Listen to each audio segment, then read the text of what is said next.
We're standing here at West Van High School in beautiful West Vancouver, where we just had a roundtable discussion on the abuse of prescription drugs. People from different walks of life. We had people in the medical area, the policing area, certainly addictions counseling, and some input from people in the Ministry of Public Safety and other areas of public life.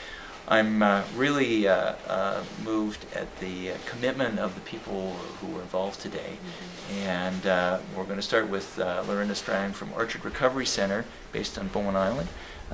You spend your career trying to help people who are recovering from addictions. And what did you hear today in the discussion relating to the abuse of prescription drugs?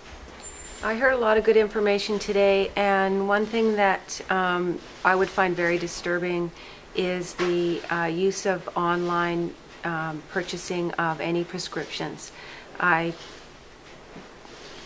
That to me is a horrifying idea, and I know it's happening, and I think that needs to be stopped immediately.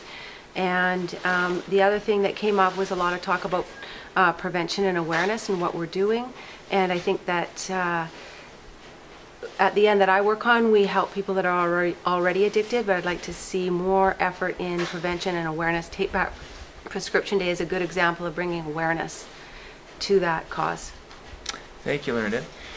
Chief Pete Lapine, Chief of the West Van Police Force, past president of the BC Association of Police Chiefs with decades of experience in policing. Pete, what did you hear today in terms of the discussion? Well, a lot of the discussion here today was spent on health and education and prevention as being strong points to successful resolutions to the problems that we see within our communities, including this community. I like to think and look at those solutions as also crime prevention solutions from a reduction of crime, which is important for me. Money invested in health and education and treatment also will serve our community to reduce crime. And I think there needs to be less of an emphasis on cops on the streets and the money associated to dealing with that, although that's important, to looking at, from a policing perspective, to see the successes that come with less crime in our communities, which may come through other ways other than just apprehending people and putting them in jail. Well, West Van Police Force is certainly well integrated in our community, and people who live here are grateful for the hard work that you do. Maura Dernan, you are long-term, well, at least 8 years of work on addictions counseling. You're a medical doctor, and you were with Vancouver Coastal Health, and now you work with various clinics. What did you hear today that you would like to repeat? I would like to re-emphasize the education and prevention aspect as well that the others have talked about. The emphasis on treatment, which stems from what the Constable was saying about trying to fund legitimate treatment centres as opposed to many difficult fraudulent centres that we deal with daily that are poorly run.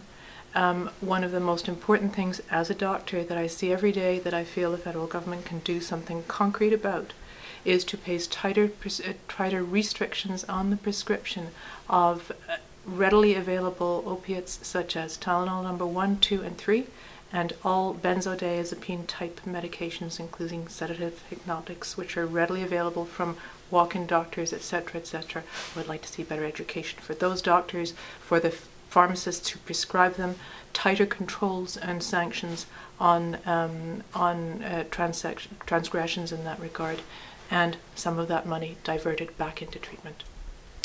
Maura, Pete, and Lorinda, thank you for the work that you do.